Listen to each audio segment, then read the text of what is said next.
नमस्कार, आप देख रहे हैं केबीसी न्यूज़।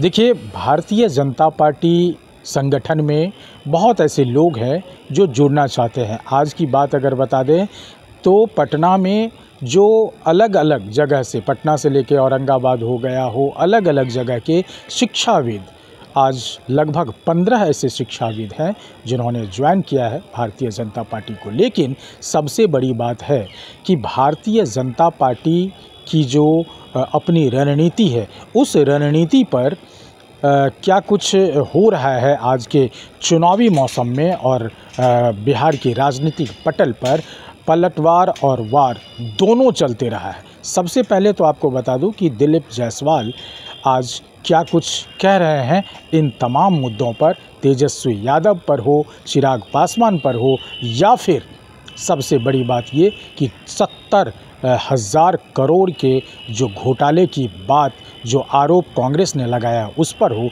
जरा आप सुनिए कि किस तरह से नीतीश कुमार के विकास की गति पर व्याख्यान दे रहे हैं प्रदेश अध्यक्ष दिलीप जायसवाल।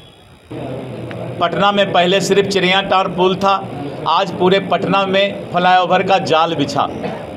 पूरे बिहार के अंदर एक मोकामा घाट में गंगा पर पुल होता था, पूरे बिहार में आज कटिहार से लेके बक्सर तक गंगा और कोसी पर पुल ही पुल नजर आता है। जी, मुकेश सहनी जी को लेकर के काफ़ी चर्चाएं हो रही हैं, क्या दिल आप लोग खोल कर? देखिए, राजनीति संभावनाओं का खेल है। राजनीति में किसी की भी संभावना कुछ भी बनती है, इसलिए मैं इस पर कोई चर्चा नहीं करना चाहूँगा। राजनीति में कुछ भी संभव है। लेकिन संतोष सुमन ने जिस तरह से कहा है उसमें लगता है क्या मुकेश मैंने कहा कि मैं इस पर कोई टिप्पणी नहीं करना चाहूँगा, बस इतना ही कहा कि राजनीति संभावनाओं का खेल। सर, मालेगांव ब्लास्ट में सभी आरोपी बरी।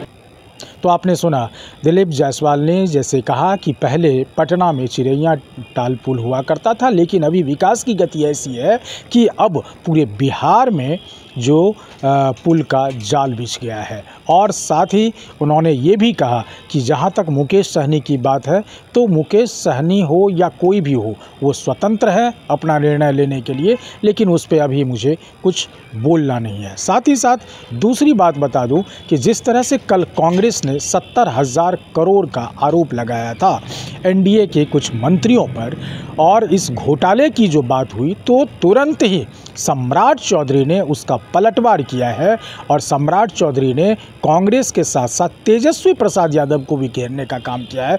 तो सुनिए सम्राट चौधरी क्या कुछ कह रहे हैं। फैक्ट भी देना चाहता हूं कि आप देखिए, 31 मार्च 2020 को 79,000 करोड़ रुपया का एसीडीसी बिल नहीं प्राप्त हुआ था।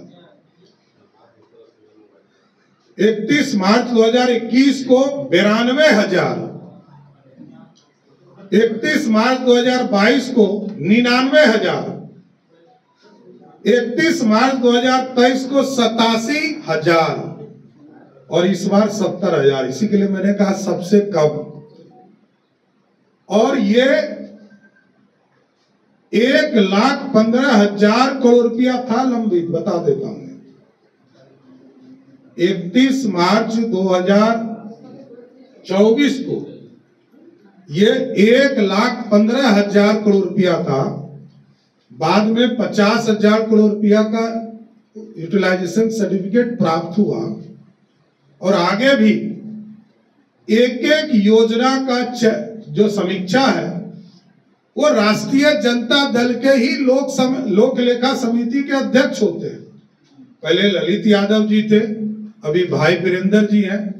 यही लोग समीक्षा करके विधानसभा से पारित करेंगे। तो पिछले 5 साल में जितना पारित हुआ, ये राष्ट्रीय जनता दल को क्लियर करना चाहिए।